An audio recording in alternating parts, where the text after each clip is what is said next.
Hello and welcome to Politics Today. I'm Farrukh Pitafi. Once again we are going to talk about politics of Pakistan, especially after Kashmir elections. We have seen a by-election today in PP 38 Sialkot, a seat that was vacated because of the death of one MPA from PMLN. It seems that PMLN has lost that seat as well.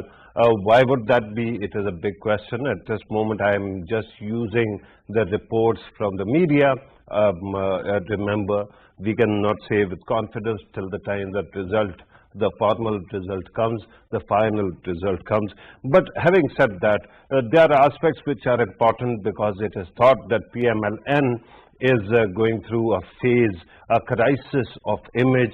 It might be because of Nawaz Sharif's meeting with Hamdullah Mohib, the Afghan National Security Advisor, or for that matter, the episodes that took place on the election day on Kashmir, during Kashmir elections. But that is not all. We are going to talk about that. We are also going to ask who is leading PMLN right now, because everyone, and I included, were under the impression that Shehbaz Sharif leads the party. But in Kashmir, we did not see him taking the front seat. We didn't see him addressing any public rallies. So what exactly is going on? Is it the division which is going to eventually split the party? Then we are going to talk about the issue we discussed briefly yesterday as well, and that is the two vacant seats in the Election Commission of Pakistan, because that is also important. Last time there were seats vacant in the Election Commission. It took the government and opposition and the entire system almost an year to resolve the issue, and in the end it had to go to the court and then come back to a committee, and that actually solved the issue. I'm going to introduce the panelists also in a short while, but before I do that, our team has prepared a report for you. Let us watch that, and then we are going to talk about all these matters.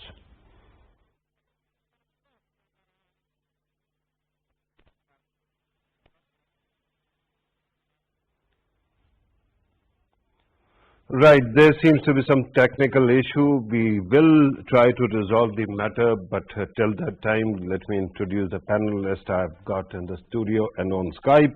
In the studio, I'm joined by Javed Sadiq Saab, who's a senior journalist, anchor, analyst, columnist, editor, whatnot. Thank you very much, sir, for being part of the program. Next to him is Barrister Umar Malik, who is a legal expert, joins us on in the studio. Thank you very much, sir, for being part of the program. On Skype, we are joined by Barrister Abdullah Mumtaz Kahlu, who is a young leader of Pakistan Tehreek-e-Insaf, the ruling party. Qazi Saeed also joins us.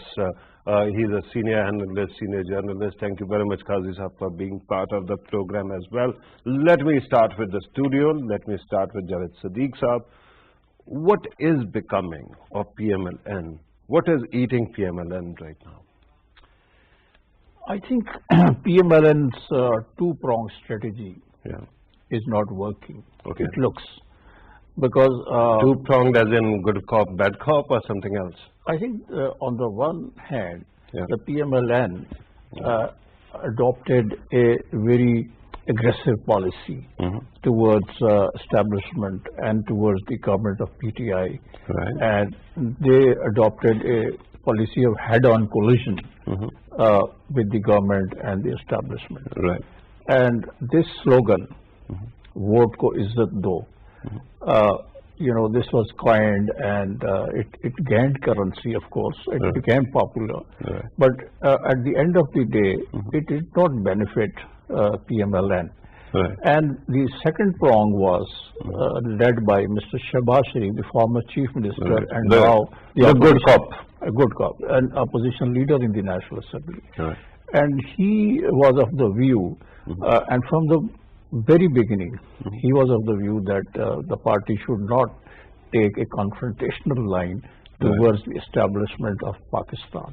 But the party head, Mr. Nawaz Sharif, the former Prime Minister, and his daughter, Maryam Nawaz, they said that the strategy of reconciliation and having some sort of understanding with establishment is not going to produce positive results from the context of the PMLN. With due respect, Javed Siddique Saab, if reconciliation of any kind is bad, what is Mian Nawaz Sharif doing abroad?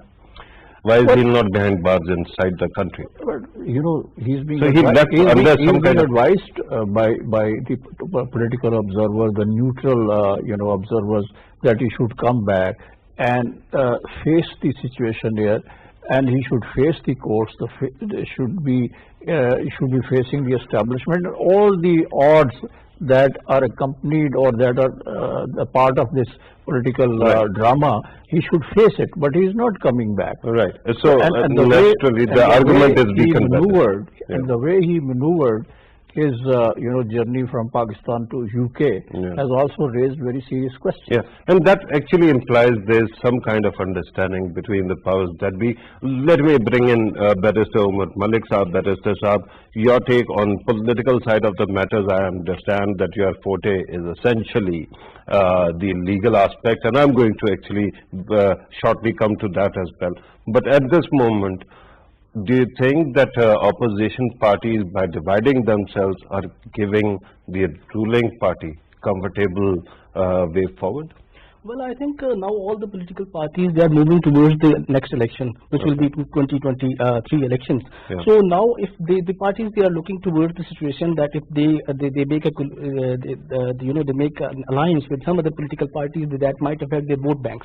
For example, if we see if we look at the situation in Punjab, so if in Punjab the PMLN and People's Party, if they start working together, their voters, they do not make any alliance, and they do not like each other. They do not work with each other. They are always like situation that there is a Pakistan People's Party and PMLN workers, and a strong opposition between them as well.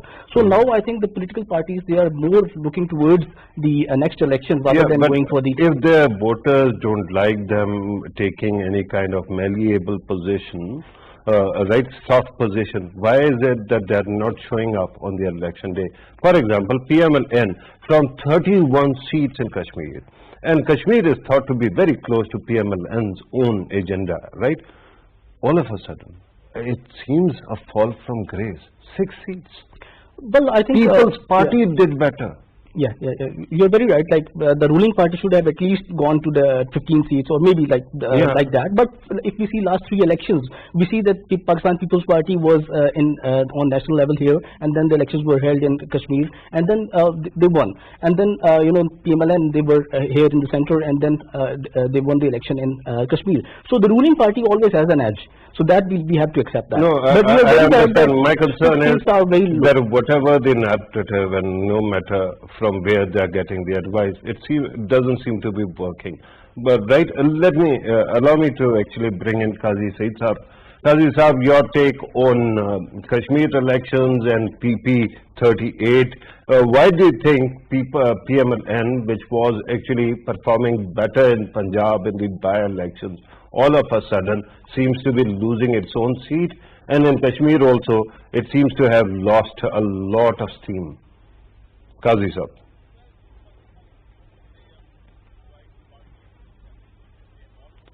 Qazi Saab, you'll have to unmute your mic. We can't hear you.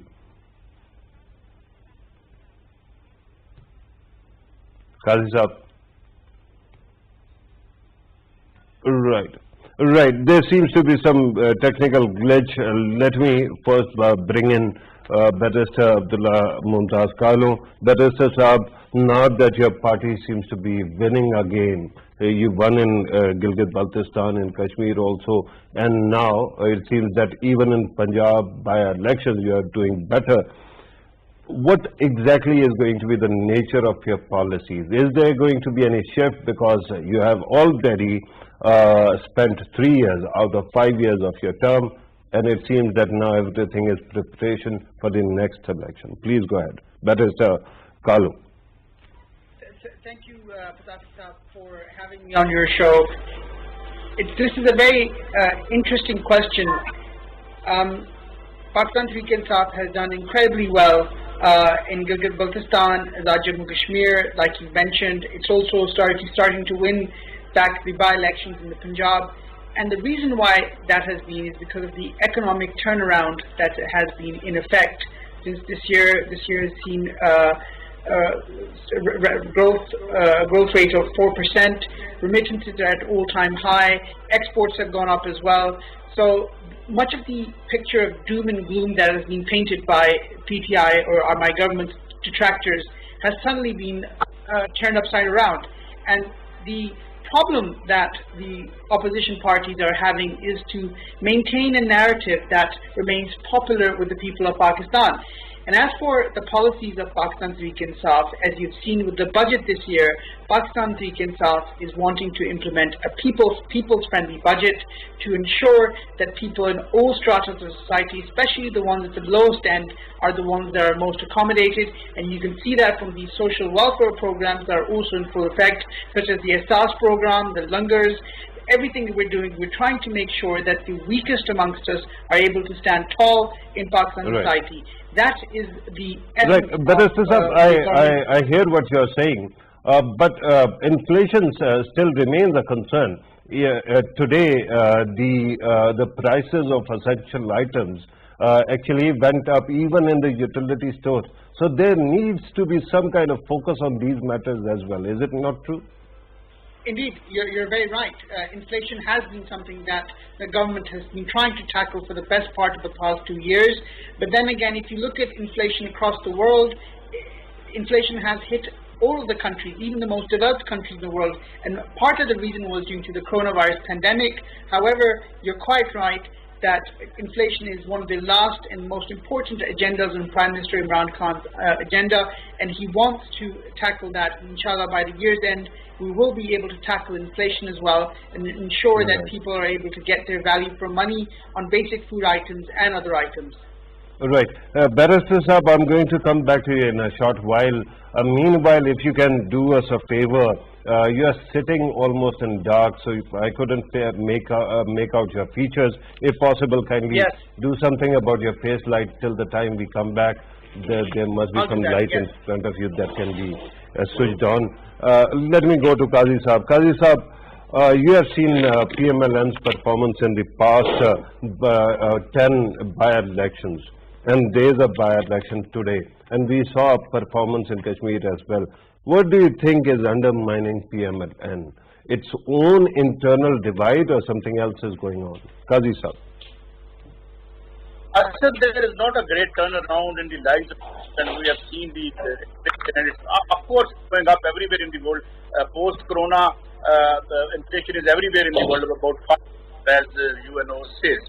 But this particular case with PMLN, it was the most, so to say, a blue-eyed party of the establishment. So it has lost favors with the establishment. And now I was told, I don't know about the final result, but on my way home, about 2,000-3,000 lead up to 2,000-3,000 votes were being reported. I don't know what is the condition right now, and it is being said that PTI, I don't know, I'm not sure. I was told that PTI is set to win that seat as well. It was a very secure PMLN seat. In fact, the strategy and Mia Saab's a particular advisor, like Pervez Rashid's strategy and the Siddiqui Saab's strategy, did it both. Because they did not have any, I don't think any other party, including all, they have any big social base. And when you don't have a social base, you cannot fight the establishment. There are problems with the establishment. There has been, and now establishment has gone a little bit, is on the defensive as well. And we have third consecutive democratic regime in place. And still we see that the democratic institutions haven't been strengthened as we expected them. Because the basic thing, I was talking to a PPP stalwart yesterday, and what he said, it was amazing to me. He said that the era of people's politics is over. Now it's the People's Party who won all the seats in 70 or here, and this is the People's Party who was the main beneficiary of 1968-69 movement. You know, they uprooted the well-entrenched dictator. They gave us the 73 constitution. Thrice they had the government had a federal government. and now their third term is going on, and that is because of the movement. Problem with the political elite today is that they have lost faith in the masses. Now they deal and maneuver with the so-called stakeholders. Who are the stakeholders? International financial establishment, local establishment, and the America Bahadur, which is on the retreats, it looks like, and then other superpower. Next. Sorry to cut you, but you are forgetting a very important stakeholder, that is the voter itself. No, this is the point I am trying to make. Voters hardly matters now, because you see, I cannot quote the name of that friend who is a stalwart of PPP. He said, look, the era of people's politics is gone. You see, we haven't seen a big rally after 17 October 2007 when Benazir came. After that, these are Biryani Dev's rallies over here, because there is a disconnect between this political elite and the masses at large. You ask your MNAs, MPAs, you assign them 10 to bring in 10, 12 empty buses. What happened in Mariam Nawaz rally in Lahore? Only 8,000 people turned up where they had all the seats. This is the problem. They have abandoned people's politics because of this economic setup. This country's economy has been taken over. You can't even appoint your own governor of the state bank. So Habib Sheikh is who is Habib Sheikh?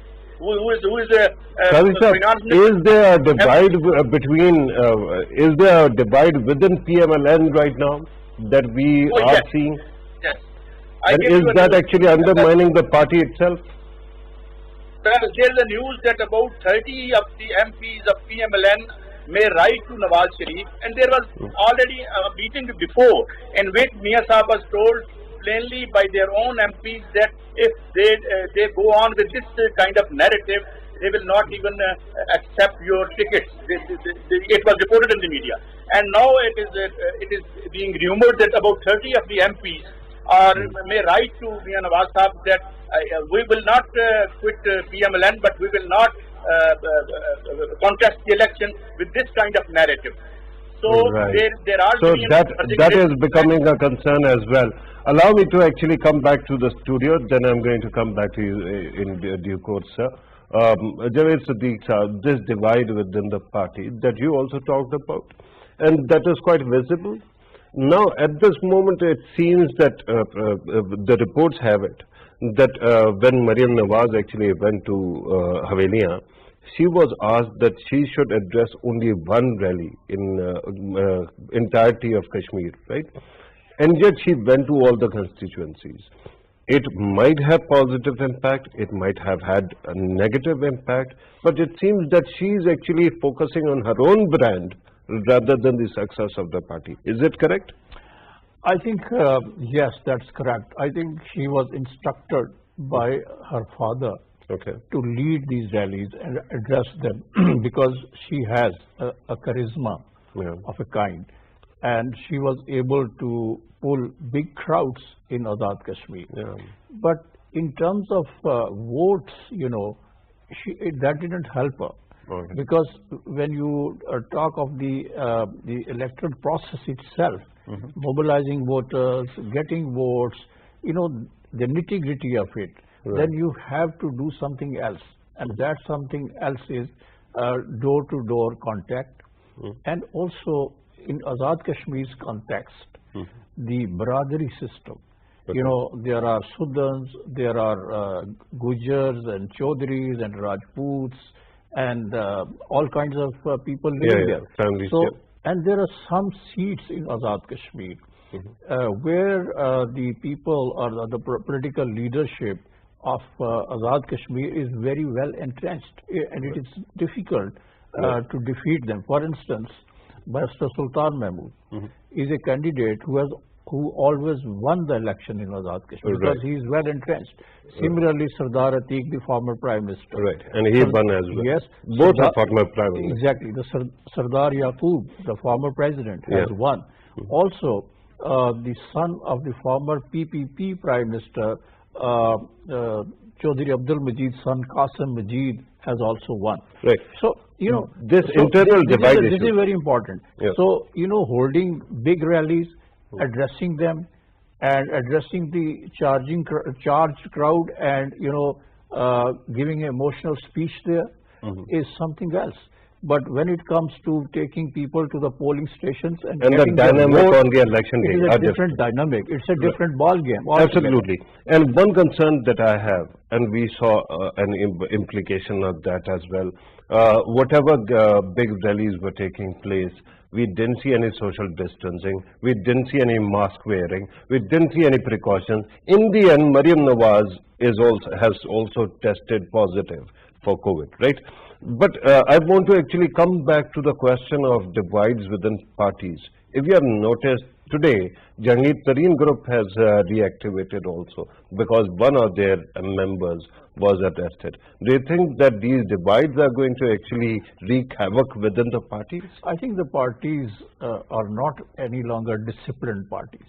Okay. You know, the influentials and the electables and the people who are moneyed people who are financing the crowds and the campaigns, and those who have invested money in parties and their various campaigns, they matter, and their weight is so big that they can take away things with them. So Jahangir Tareen is one of them. His opposition is terming him as an ATM of PTI. Okay. So similarly, all political parties have their own financiers, their ATMs. Okay. So their influence is Who's very massive influence. Who's Mia Nawaz Sharif's ATM? I think Mia Nawaz Sharif himself is ATM, but still. And People's Parties? People's Party Zardari himself is ATM. Okay. But I think, not Malik Riaz? No. Or somebody but I else think that... in PMLN, there are many ATMs. All of them are very well-off people. Okay. They are moneyed people. Yeah, I don't want to call a human being an ATM. No, but, anyway, but I think I'm talking of the term because that has been coined and it has become very popular. So I think let us replace the last M of machine with man. So Other tell a man. The PMLN should now focus in adopting one strategy. Right. Either they should adopt a confrontational line or go for an all-out reconciliation with their adversaries. That's a very good point, Barrister Saab. Barrister Umar, let me ask you about something very important. We just mentioned Jahangir Tareen case, right, and his group. And then we also understand that PMLN's own narrative is using political heat as a proof of something that has gone awry in the legal system. But essentially all their woes, or both these parties, are essentially legal in nature. Is there a possibility that political forces cannot co-opt the system to get relief from the legal system?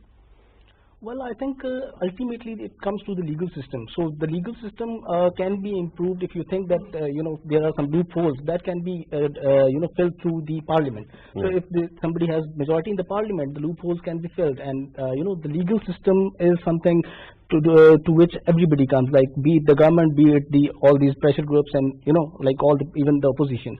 So I think the more legislation needs to be done if somebody thinks, or the ruling party thinks that what do you do? We are talking about parameters of constitution and democracy. It's a parliament which is hung parliament. The government cannot lose any block. The opposition cannot actually afford to lose any MP, MNA from its side either.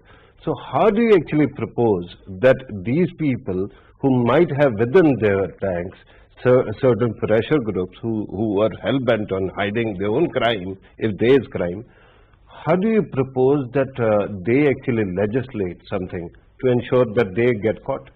Well, then the thing comes that the Prime Minister has been saying that he would not leave any corrupt person, and all the inquiries and all this. The FIA is there, the laws are there, the inquiries are there, but we have not seen any improvement in that or any result of that.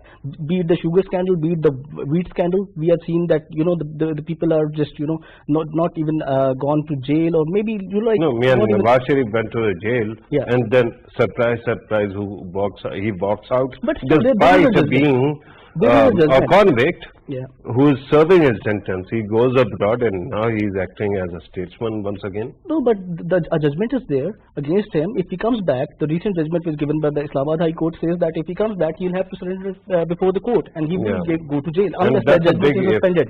That's a big if.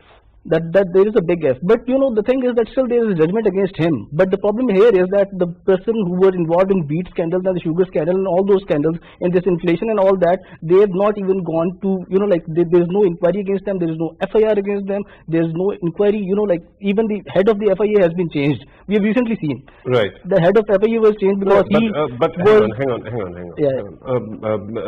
Judges, even in the Nawaz Sharif case, we saw turbulence there as well. And perhaps if you're a lawyer, if I want relief, at least there can be inquiry officer can be changed, right? But my problem is, why is it that NAB has been investigating people for so much time? They haven't been able to bring cases to a closure.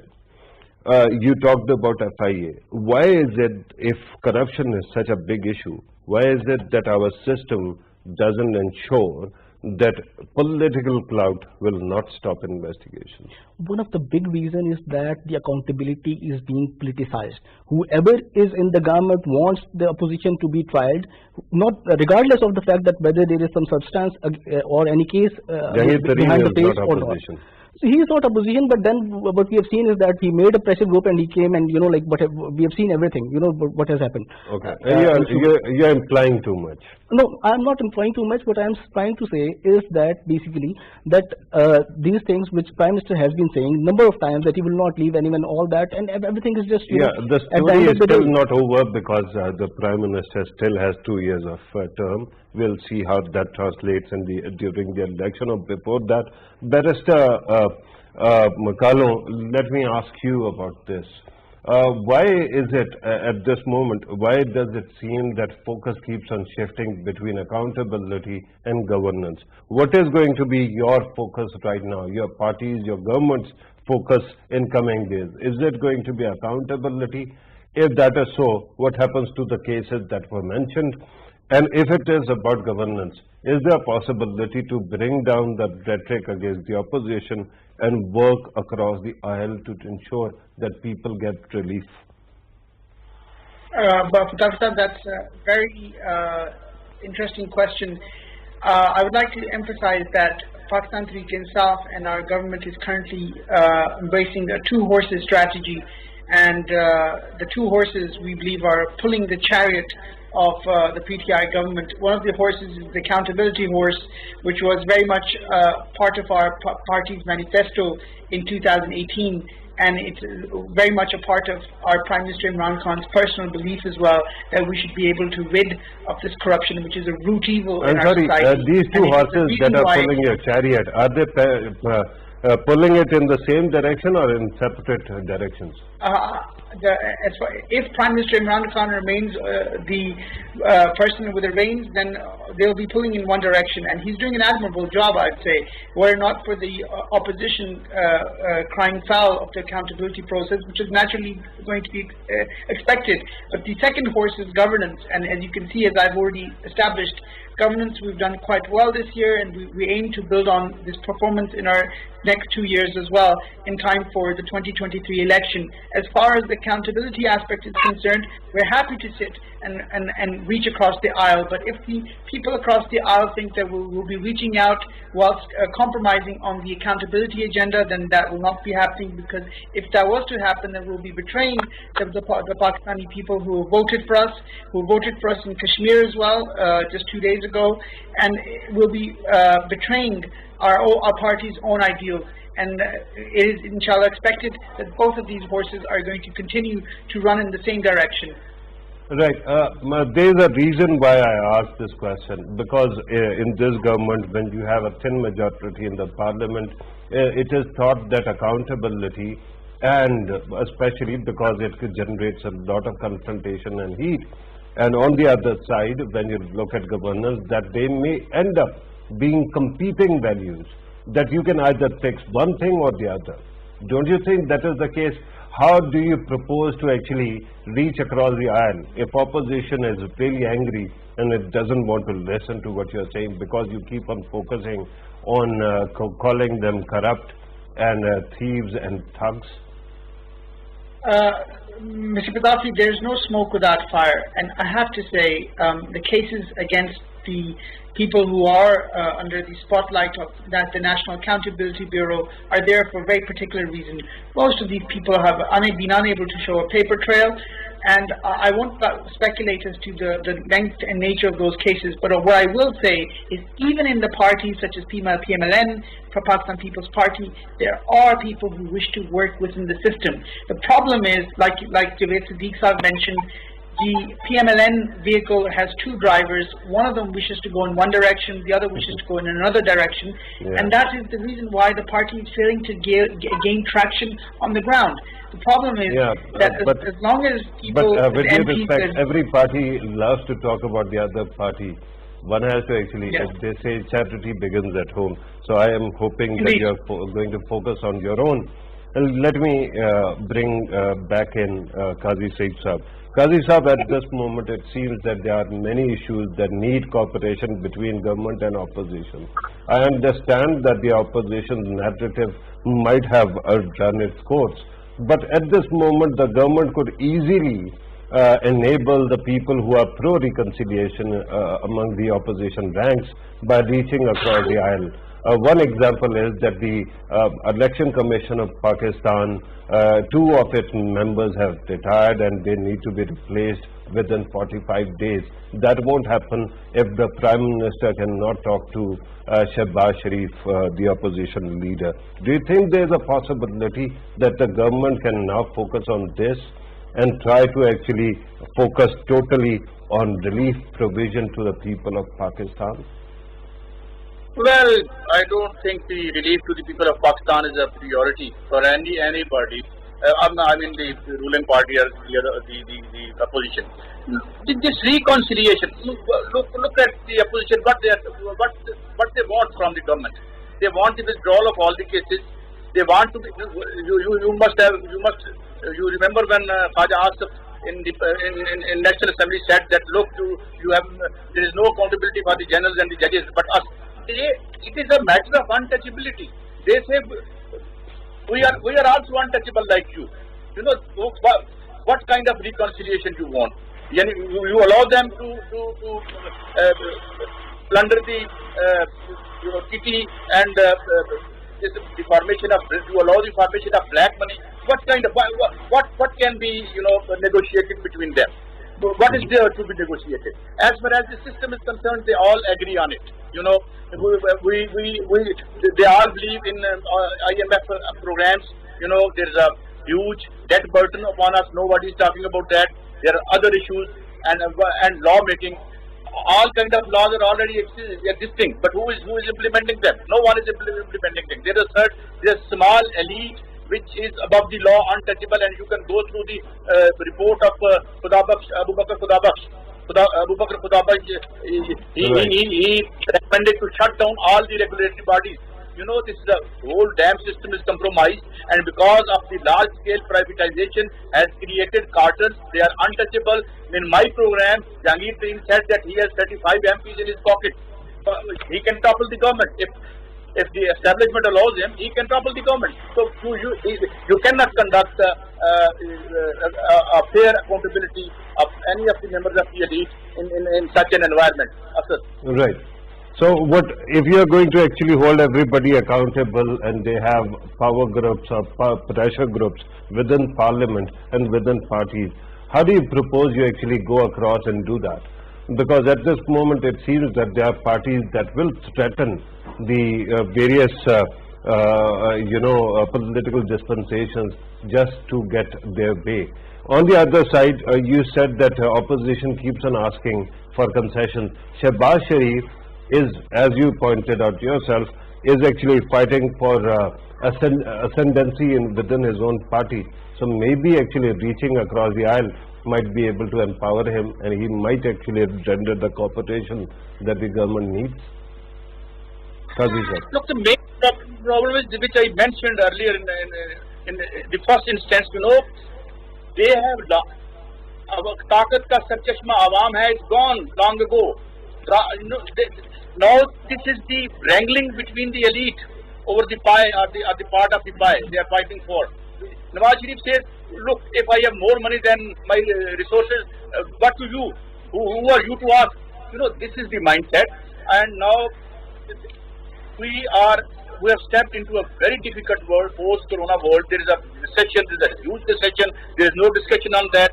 There is globalization is being. There is a lot of changes that are taking place. There is no serious discussion on the serious matters. Inflation is on the rise, but they are fighting over their own issues and they are trying to save their own skin. Right. So no outreach towards the opposition. Allow me to come back to the studio, Javed Sadiq Saab.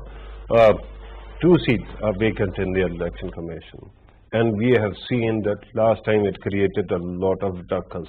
We keep on inventing, as a nation, we keep on inventing new ways to reconcile on these matters because of 18th Amendment, 19th, and later on, there were checks and balances on the appointment of members.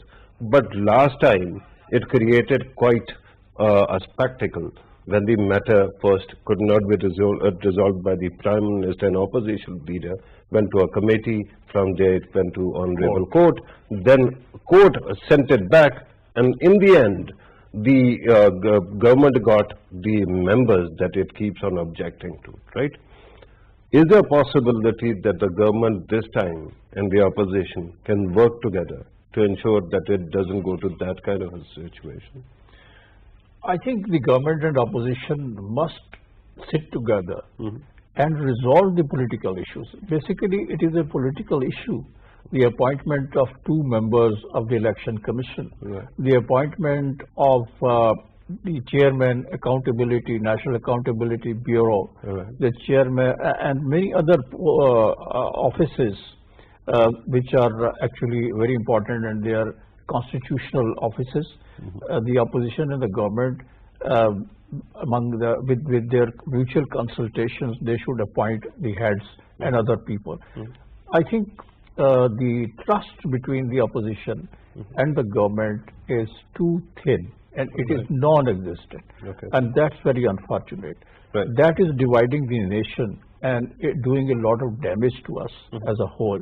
Although the government, I understand, but at this moment, if the opposition is so divided that Shahbaz Sharif is constantly talking about reconciliation, and he has actually stuck his neck out for reconciliation, and it might benefit him if the government actually communicates with him. Why is it that the government would let go of such a golden chance to divide the opposition and get whatever it wants? Well, I think the information Mr. Fawad Chaudhry on a number of occasions has invited opposition for dialogue on to resolve the important political issues, for instance, the issue of electoral reforms, which is very important. And time and again, we are hearing that all elections are rigged. Even the Azad Kashmir elections results have not been accepted by PMLN, and they are saying that it is a rigged election, and they are going to launch an but PMLN first, sorry to cut you, their prime ministerial candidate first, or party's former prime minister, first needs to sort out one thing, whether there was rigging or the people of Kashmir are slave mentality people, because he used that word on it. But taking viewing the things from a broader perspective, from the national perspective, that the government and the opposition should join hands. They should put their heads together to resolve these issues. These issues should not go to the court of law. The courts, the Supreme Court and the High Courts, have time and again urged the government and the opposition leaders to resolve these matters in the parliament, and do not allow these matters to come to the court of law.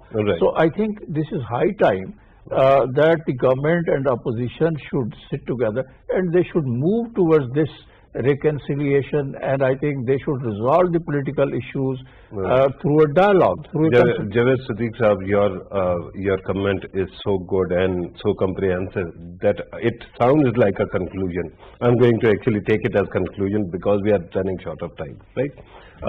Umar Sahab, let me ask you about the legal structure or the constitutional structure